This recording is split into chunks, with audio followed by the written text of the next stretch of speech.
ब्रह्म स्वरूप गुरुदेव के चरणों में कोटि कोटि नमन। श्री योग वशिष्ठ के उपशम प्रकरण में चल रहा था कि वशिष्ठ जी ने कल राम जी को संसक्ता भी दो प्रकार की बताई थी, एक बंध और एक बंधन। जो तत्ववेता हैं वो वंदना करने योग्य हैं, क्योंकि वो सारा व्यवहार तो करते हैं पर अपने स्वरूप में रहकर दृष्टा बनकर देखते हुए करते हैं, तो उनको कोई बंधन नहीं है। और जो अज्ञानी है वो भी व्यवहार कर रही हैं, पर कैसे कर रही हैं? बंधन से युक्त होकर, मोह में पड़ के, आसक्ति में फंस के वो व्यवहार कर रही हैं। तभी इन 84 लाख योनियों में वो बार बार आ रही हैं, भटक रही हैं और जन्म मरण उनका हो रहा है। देवता लोग भी भोग योनि भोग रही हैं। जिनके पुण्य कर्म इतने ज्यादा बढ़ जाते हैं वो स्वर्ग में देवता हो जाते हैं। जब उनके पुण्य क्षीण हुए फिर वो पृथ्वी पे गिराए जाते हैं। और नीचे देखो पाताल लोक में भी ये जितने भी हम पशु देखते हैं और कीट पतंग देखते हैं, रेंगने वाले देख रहे हैं, वनस्पतियां देख रही हैं, ये भी अपनी योनि भोग रही हैं। इनके पाप कर्म ज्यादा होते हैं तो इनको प्रकृति ऐसे शरीर दे देती है। मनुष्य शरीर ही एक स्वतंत्र शरीर है। इस शरीर में रहकर अगर उसने मोह किया, आसक्ति की, तो फिर भी इन योनियों में वो गिराया जाता है। और ये शरीर रूपी कपड़ा बार बार वो बदल बदल के आता है। वो फिर तीनों लोकों में भटकते रहते हैं वो जीव जो मोह करते हैं, आसक्ति करते हैं। जैसे गूलर में मच्छर रहते हैं तैसे ही ब्रह्मांड में संसक्त जीव रहते और मिट जाते हैं।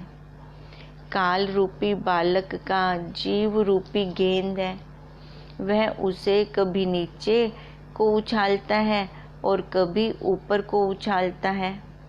हे राम जी, जो कुछ जगत है वह सब असत्य रूप है, माया है, छलावा है नहीं पर दिखता है। मनुष्य मन रूपी चितेरे ने संग रूपी रंग से शून्य आकाश में जो देह आदिक जगत लिखा है वह सब असत्य रूप है। क्योंकि मन ने लिखा है ना, तो मन कैसा है, सत्य है कि असत्य है? पहले तो ये देखें। अगर मन असत्य है तो वो जो लिखेगा तो वो भी असत्य हो जाएगा, क्योंकि मन की अपनी सत्ता तो है नहीं, वो दूसरे से सत्ता लेकर ये सारा काम कर रहा है। कल राम जी का ये क्वेश्चन चल रहा था कि संग का क्या असर होता है और किसका संग करना चाहिए। वह सब जो मन का संग करते हैं वह सब असत्य रूप है। जैसे समुद्र में तरंग उपजते और मिट जाते हैं, तैसे ही जीव ब्रह्मांड में उपजते रहते हैं। जिसका मन देह आदिक में संसक्त है वह तृष्णा रूपी अग्नि से तृणों की न्याय जलता है। हे राम जी, जो संसक्त पुरुष हैं उसके शरीर पाने की कुछ संख्या नहीं। मेरु के शिखर से लेकर चरणों पर्यंत गंगा का प्रवाह चले तो उसके कण के चाहे गिने जा सकें, परंतु संसक्त जीव के शरीर की संख्या नहीं हो सकती, वो नहीं गिन सकते। क्या कह रहे हैं वशिष्ठ जी? समुद्र के बाहर रेत होती है ना, रेत के कण गिनना आसान है, पर मनुष्य के अंदर एक ही टाइम में कितने विचार आ रहे हैं, जा रहे हैं। देखो एक दिन में कितने उसके विचार उपजते हैं और लय होते हैं, वो कोई नहीं गिन सकता, वो गिने नहीं जा सकते। किसके नहीं गिने जा सकते? जो आसक्ति में फंसे पड़े हैं, मोह में फंसे पड़े हैं। परंतु संसक्त जीव के शरीर की संख्या नहीं गिनी जा सकती। जो कुछ आपदा है वह उनको प्राप्त होती है। जैसे समुद्र में सब नदियां प्राप्त होती हैं, तैसे ही सब आपदा उसको प्राप्त होती है। हे राम जी, जो देह अभिमानी सदा विषयों का सेवन करते हैं, वे रौरव, काल, सत्र आदि नरकों में जलेंगे। और जो कुछ दुख के स्थान हैं, वे सब उनको प्राप्त होंगे। जो असंग संगति चित्त हैं, उन पुरुषों को सब विभूति प्राप्त होती है। देखो, रौरव नरक बोल रही हैं वशिष्ठ जी, जो मोह में पड़े हुए हैं उसमें जा गिरते हैं वो रौरव नरक में। और जो ज्ञानवान है वही महान पुरुष हैं। जैसे वर्षा काल में नदियां जल से पूर्ण होती हैं और मानसरोवर में सब हंस आन स्थित होते हैं, तैसे ही असंसक्त चित्त पुरुष को दैवी संपदा अप्राप्त होती है। फिर प्रकृति भी उस व्यक्ति की, उस पुरुष की सहायता करती है, उसके मार्ग खोलती है। जिस पुरुष को देह अभिमान बढ़ जाता है, उसे विष की न्यायी जानो, और जिसका देह अभिमान घट जाता है, उसको अमृत रूप जानो। विष ज्यों-ज्यों बढ़ता है, त्यों-त्यों मारता है, और अमृत ज्यों-ज्यों बढ़ता है, त्यों-त्यों अमर होता है। देखो, जब हमें अपनी आत्मिक शांति प्राप्त होती है, संतोष प्राप्त होता है, कितना आनंद आता है। वो आनंद फिर हमारा हर वस्तु में झलक रहा होता है। जो हमारा हृदय पहले अशांत रहता था, तपता रहता था, क्योंकि राग द्वेष था, मेरा तेरा था, आसक्ति थी, घर परिवार में मोह था। वहाँ पर जहाँ मोह होता है, वहाँ पर राग द्वेष भी होता है। तो वहाँ पर देखो, जैसे ये विष बढ़ता जाता है ना, वैसे ही ये देह का अहंकार, ये सबसे बड़ा विष है, ये बढ़ता जाता है। पांचों इंद्रियों के विषय बढ़ते जाते हैं। हे राम जी, जो पुरुष देह अभिमान को त्याग कर स्वरूप में संसक्त होता है, वह सुखी होता है। ये इंद्रियों के विषय तो विष के समान है। और जिसके हृदय में दृश्य का संग है, उसको यह संसक्त रूपी अंगार जलावेगा। जिसके हृदय में संग नहीं, वह असंग रूपी अमृत से सुखी होवेगा और चंद्रमा की न्यायी शीतल मुक्त रूप होगा। उसका अविद्या रूपी वसूची का रोग नष्ट होकर वह शांत रूप होगा। इति श्री योग विशिष्ट उपशम प्रकरणे संसक्त विचारों नाम 63 सर्गा समाप्त। वशिष्ठ जी बोले, हे राम जी, यह जो मैंने तुझको उपदेश किया है, इसको विचार करके अभ्यास करो और सर्वदा काल, सर्व स्थान और सर्व कर्मों के कर्ता चित्त को देह आदिक में मत संसक्त कर केवल आत्म चेतन में स्थित करो। अब क्या निचोड़ निकला है 63 सर्गे का, कि कहीं पर अगर हमारा मन रुकता है तो ये चारों की चारों खानियां हैं। फिर 84 लाख योनियां हैं। अगर हम इस देह का संग करते हैं तो ये हमारा जन्म मरण का चक्कर ही खत्म नहीं हो सकता। पर तत्ववेता लोग वो कैसे महान पुरुष बने? क्योंकि उन्होंने इस मन को अपने कंट्रोल में कर लिया। माया की चोटी उनके हाथ में, वही महान पुरुष।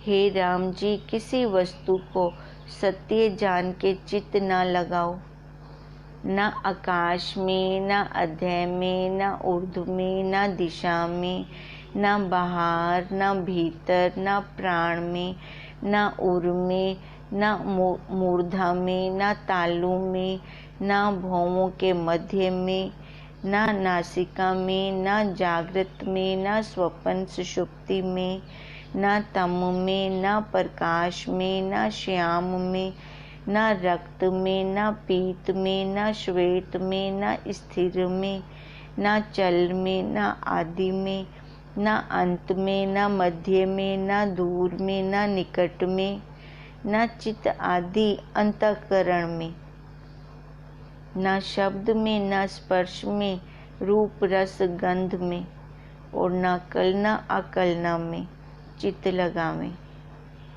देखो, अब वशिष्ठ जी ने कितनी गूढ़ बात बोल दी है कि हम संसार से छूटकर तो आते हैं, पर परमार्थ में ना वहाँ आसक्ति करके बैठ जाते हैं, वहाँ पर परमार्थ में मोह करके बैठ जाते हैं। अब सारे परिवार को छोड़ दिया, अब सत्संग भवन में मोह हो गया, ये भी आसक्ति है। ध्यान समाधि में मोह हो गया, ये भी आसक्ति है। विषयों से तो हटाना ही हटाना है, इस देह से तो हटाना ही हटाना है, अपने घर परिवार से, बच्चों से, यहाँ से तो हटाना ही हटाना है। पर ये भी ध्यान रखें, कहीं वहाँ सत्संग भवन में तो मेरा मोह नहीं पड़ रहा, किसी सत्संगी के साथ तो मोह नहीं पड़ रहा। संसार वाले लोहे की बेड़ी हैं तो परमार्थ में सोने की बेड़ी, बंधन तो दोनों में है। कहीं ध्यान समाधि में तो मेरा मोह नहीं पड़ रहा कि 24 घंटे मेरे को बस वही चाहिए, तो ये भी आसक्ति है। यहाँ से भी ऊपर उठना है। सब ओर से चित्त को रोककर चेतन तत्व में विश्राम करें। सब ओर से बस यही दृढ़ता कि मैं ब्रह्म हूँ, पर मैं ब्रह्म हूँ। देखो, अब ये कब आ रहा है कि ना ध्यान में, ना समाधि में, है ना, ये कब बता रहे हैं हमें? उपशम प्रकरण में। आगे जब सारा चला गया है, कितना हम अब करके आए हैं, कितने प्रकरण करके आए हैं, अब लास्ट में जाकर इस पहले योग विशिष्ट के अंदर उपशम प्रकरण में अब जाकर वशिष्ठ जी कह रहे हैं, मतलब पहले जो नवीन साधक है उसको तो सारे ध्यान समाधि कर्म सारा कुछ करना पड़ेगा अंतःकरण को शुद्ध करने के लिए, क्योंकि अंतःकरण के दोष क्या है? मल, विक्षेप, आवरण, इनको तो पहले हटाना पड़ेगा। और उनके हटाने के लिए, मल विक्षेपता के लिए, मल को हटाने के लिए कर्म है, और विक्षेपता को हटाने के लिए ध्यान समाधि है। आवरण गुरु के ज्ञान से दूर होगा, और गुरु का ज्ञान कब रुकेगा? जब पहले मल खत्म होगा, विक्षेप खत्म होगा, मतलब अंतःकरण शुद्ध होगा, क्योंकि शुद्ध अंतःकरण में ही ज्ञान रुकता है।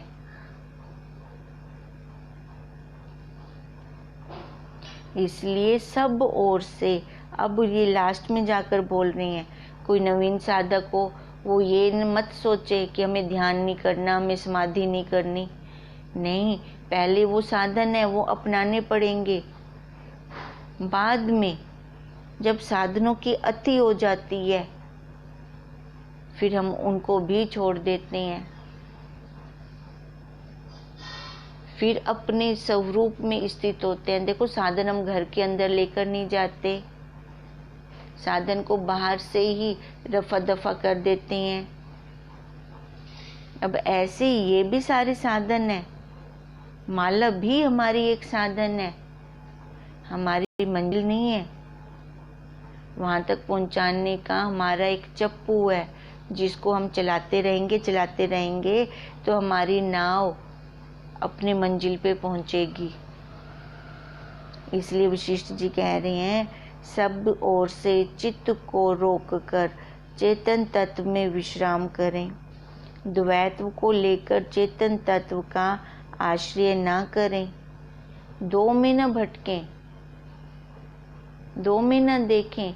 हमें एक वो परमात्मा, वो अंतर्यामी देवता परमात्मा अब हमें बाहर नहीं दिखा रहे। हमारे गुरुदेव कहाँ दिखा रहे हैं? ते अंदर, अपने अंदर। वो परमात्मा मेरे अंदर है, हम सबके अंदर है, जिसको हम अंतर्यामी देवता बोलते हैं। कहते हैं द्वैत्व को लेकर चेतन तत्व का आश्रय ना करें। भी मैं वहां जाऊंगा तभी मेरे को वो चेतन की प्राप्ति होगी। हे राम जी, जब सबसे निराश होंगे और आत्म तत्व में स्थित होंगे तब विगत संग होंगे। पहले ये पोल खुलनी बहुत जरूरी है। ये संसार के जब तक पोल नहीं खुलती तब तक हमारा विचार नहीं चलता और जीव का जीव तत्व फिर चला जाएगा। केवल चिद आत्मा होकर स्थित होंगे तब सब व्यवहार करो अथवा ना करो, करते भी अकर्ता होंगे, अथवा इसका भी त्याग करो। त्याग का भी त्याग कह रहे हैं, त्याग का भी त्याग करें। केवल चिदानंद शांत रूप जो तत्व है उसमें स्थित हो, तब अद्वैत रूप तत्व स्वाभाविक भासेगा। जैसे बादलों के दूर हुए सूर्य स्वाभाविक भासता है, तैसे ही फूरने से रहित होने से चेतन तत्व भास आवेगा। और जैसे प्रकाश रूप चिंतामणि स्वाभाविक भासी आती है, तैसे ही आत्म प्रकाश फिर स्वाभाविक भासी आता है। चिंतामणि को किसी दूसरे प्रकाश की जरूरत नहीं है। जब उसके सारे ऊपर से आवरण हट गए तो वो स्वयं प्रकाश है। जब ये हमारे ऊपर, शरीर के ऊपर जो उपाधियों के आवरण आए पड़े हैं, जब ये हट गए, देखो उपाधियों के आवरण कितने सारे हैं, जब ये आवरण हट गए तो अपना स्वरूप स्वयं प्रकाश है, वो स्वयं है, खुद पर अपनी प्रकाश से प्रकाशित हो रहा है। तैसे ही आत्म प्रकाश स्वाभाविक भास आवेगा। फिर जो कुछ क्रिया तुम करोगे वह सब फलदायक ना होगी। मतलब कर्मों का फल फिर प्राप्त नहीं होगा। कर्मों का फल पाप और पुण्य, यही दो ही तो फल हैं कर्मों के, और इन्हीं फल के कारण ये जीव भटक रहा है आज तक। कभी हमने विचार किया ही नहीं, कभी हम रुके ही नहीं। रुकेंगे तो देखेंगे। जब कर्तापन ही हट गया तो भोक्तापन कहाँ से आएगा? अब ये ध्यान में ना आए भी कर्तापन हट गया मतलब कोई क्रिया नहीं करनी, बैठ जाने जड़ बन के, नहीं, क्रिया सारी होगी। पर कैसे होगी? अकर्तापन से। मन में आसक्ति नहीं होगी उस कर्म के प्रति, कर्म तो सारा करेंगे। अब यही वशिष्ठ जी कह रहे हैं, फिर जो कुछ क्रिया हम करते हैं उस सब का फल ना होगा। जैसे कमल को जल नहीं स्पर्श करता, तैसे ही तुमको क्रिया ना स्पर्श करेगी और चित्त आत्मगति निर्वाण रूप होगा और क्रिया करता भी अकर्ता रहोगे। देखो, क्रिया करते हुए भी हम कैसे हैं? अकर्ता है। आकर्ता रूप है।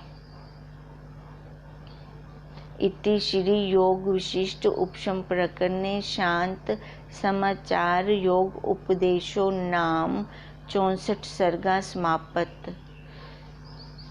वशिष्ठ जी बोले, हे राम जी, असंसक्त पुरुष ध्यान करे अथवा व्यवहार करे, वह सदा ध्यान में स्थित और शोक से रहित है, क्योंकि उसका व्यवहार कैसे होगा? समता वाला, जिसमें गुण साम्य अवस्था आ गई, फिर वो गुणों में खेलता नहीं है। जो गुणों में खेलते हैं उनके लिए दुख भी है, सुख भी है। ध्यान दें, हम दोनों हैं उनके लिए। बाहर से यदि वह शोभवान दृष्टि आता है, परंतु हृदय उसका सर्व कलना से रहित है। अब ये किसकी बात बता रही हैं? ज्ञानवान की, जिसके मन में आसक्ति नहीं है, मोह नहीं है। जिसने आसक्ति मोह का, जिस महान पुरुष ने आसक्ति मोह का त्याग कर दिया है। बाहर से यदि वह शोभवान भी दृष्टि आता है, क्योंकि कर्म तो सारे करेगा, क्रिया तो सारे करेगा, किसी को डांटता हुआ भी नजर आ रहा है, तो भी उसके हृदय में तपन नहीं है। वह संपूर्ण लक्ष्मी से शोभता है। हे राम जी, जिस पुरुष का चित्त चैत्य से रहित अचल है, सो विगत ज्वर है। उसको कुछ दुख स्पर्श नहीं करता, जैसे जल कमलों को स्पर्श नहीं करता और औरों को निर्मल करता है, और जैसे निर्मली मलिन जल को निर्मल करती है, तैसे ही वह जगत को निर्मल करता है। तभी महापुरुषों की, संतों की जरूरत होती है। युग परिवर्तन में कोई ना कोई महापुरुष जरूर आता है। कृष्ण जी ने भी गीता में कहा है कि जब जब धर्म को ग्लानि होती है, क्षति होती है, तो मैं फिर जन्म लेता हूँ। फिर वही अवतार लेकर आते हैं। हम उनको उनका जन्म नहीं कहते, हम उनका अवतार कहते हैं, क्योंकि वो फिर आते हैं उस काल में। जो आत्म तत्व में लीन है, सो शोभवान भी दृष्टि आता है, परंतु शोभ उसे कदाचित नहीं है। जैसे सूर्य का प्रतिबिंब शोभवान दृष्टि आता है, परंतु सूर्य को कदाचित शोभ नहीं, तैसे ही ज्ञानवान का चित्त शोभायमान दृष्टि आता है। हमेशा वो चमक रहा होता है, उनकी मुख की सौम्यता कभी खत्म ही नहीं होती, पर शोभ उसे कदाचित होता ही नहीं है। चाहे वो हमें दिख रहा है ना, किसी को डांटते हुए, गुस्सा करते हुए, पर उनकी मन की स्थिति कैसे है, ये तो स्वयं वही जानते हैं। तभी कहते हैं, ज्ञानी भी और अज्ञानी भी दोनों इकट्ठे खड़े हों तो हम दोनों को पहचान नहीं सकते कि इनमें ज्ञानी कौन है और अज्ञानी कौन है। पहचान कब करेंगे हम? उन दोनों की पहचान हम कैसे कर सकते हैं? वो जब व्यवहार करते हैं फिर हमें पता चलता है, क्योंकि जो ज्ञानी है, भले किसी को डांट रहा है तो उसके लिए वो लीला हो रही है, नाटक हो रहा है। जैसे नाटक के अंदर कितने सारे रोल मिलते हैं करने के लिए, पर जो अभिनेता होता है उसकी बुद्धि में तो दृढ़ होता है, चाहे वो किसी को मार रहा है, गुस्सा कर रहा है, बाद में देखो आपस में वही दोनों मिल रहे होते हैं। अब ऐसी जो तत्ववेता होते हैं, महान पुरुष होते हैं, वो व्यवहार सारा करते हुए दिखेंगे। उनके लिए ये सारी लीला मात्र है। वो अपने स्वरूप को कभी नहीं भूलते। जैसे सूर्य का प्रतिबिंब शोभमान दृष्टि आता है, परंतु सूर्य को कदाचित शोभ नहीं, तैसे ही ज्ञानवान का चित्त शोभायमान दृष्टि आता है, पर शोभ उसे कदाचित नहीं। हे राम जी, आत्मारामी पुरुष बाहर से मोर के पुच्छवत चंचल भी दृष्टि आता है, परंतु हृदय से सुमेरु पर्वत की न्याय अचल है। वो खेलते हुए बच्चों के साथ बच्चे बन जाते हैं तत्ववेता महान पुरुष, पर अपने स्वरूप को, अपनी गली को कभी नहीं भूलते। जिनका चित्त आत्म पद में स्थित हुआ है, उनको सुख दुख अपने वश नहीं कर सकते। जैसे स्फटिक को प्रतिबिंब का रंग नहीं चढ़ता, तैसे ही ज्ञानवान को सुख दुख का रंग नहीं चढ़ता। जिस पुरुष को परावर ब्रह्म का साक्षात्कार हुआ है, उसका चित्त राग द्वेष से रंजित नहीं होता। जैसे आकाश में बादल दृष्टि आता है, परंतु आकाश से स्पर्श नहीं करता। है तो आकाश में, पर आकाश से स्पर्श है उसका। आकाश कैसा है? असंग है, निर्लेप है, पर आकाश की कहीं टूट भी नहीं है। अब ऐसे ही तैसे ही जो ज्ञानवान है के चित्त को राग द्वेष स्पर्श नहीं करते। जो आत्म ध्यानी है और जो परम बोध का साक्षात्कार होकर कलना मल से मुक्त हुआ है, वह पुरुष असंसक्त कहता है। हे राम जी, जो आत्मारामी पुरुष हैं, उनकी आत्म ज्ञान के अभ्यास से संसक्ता निवृत्त हो जाती है। उनकी अब मोह शक्ति कैसे निवृत्त होती है? आत्म ज्ञान से। और वो आत्म ज्ञान कहाँ से मिलता है? अपने गुरुदेव से, तत्वज्ञ गुरुदेव से। देखो गुरुदेव की हमारे ऊपर कितनी कृपा है कि उन्होंने हमें इस जलते हुए संसार से निकाल लिया। नहीं तो हम भी जैसे संसारी लोग तप रही हैं, जल रही हैं, वैसे ही जल रहे होते। कितने हमारे पुण्य कर्म हमने किए होंगे कि हमें ऐसे तत्वज्ञ गुरुदेव प्राप्त हुए। अब पुण्य कर्म तो हैं हमारे, हमें तत्वज्ञ गुरुदेव तो प्राप्त हो गए, तो क्या हम भी मनन और निध्यासन कर रही हैं? श्रवण तो कर रही हैं, सुनते सुनते सुनते सुनते पता नहीं कितने वर्ष बीत गए, पर तो ये ध्यान में लाएं भी उतना मनन हुआ, उतना निध्यासन हुआ। मनन और निध्यासन होना बहुत जरूरी है। तभी कहते हैं कि इतना श्रवण हो कि मनन स्वतः होने लगे, और मनन इतना हो कि निध्यासन अपने आप इंद्रियों से हो, वो क्रिया अपने आप इंद्रियों से हो। ये कब होगा?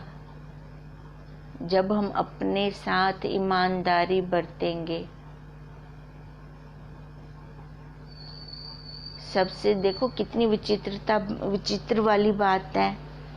हम चाहते हैं कि दूसरे हमारे साथ ईमानदार रहें, पर हमने कभी देखा हम अपने साथ ईमानदार हैं?